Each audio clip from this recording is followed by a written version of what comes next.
welcome to Good Goodies! My name is JJ and welcome po sa aming munting tindahan. Ang tindahan kong ito ay pagmamayari po naming magkakapatid.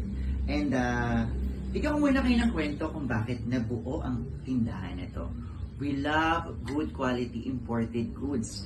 And kami po talaga yung mga unang-una nagko-consume ng mga paninda dito. So marami kami mga paninda na siguradong magugustuhan ninyo. Simulan natin dito. We have chocolates, candies, and also imported goods din. Siyempre, tingnan din natin ito. Meron tayo mga Korean noodles. Ayan. And then mga Korean products din. Itong bago natin. Dubai style chocolate. Sigurado magugustuhan nyo ito. So if interested kayo sa aming mga produkto, iniimbitahan ko kayo na pumunta rito. Alright, so see you soon. Bye!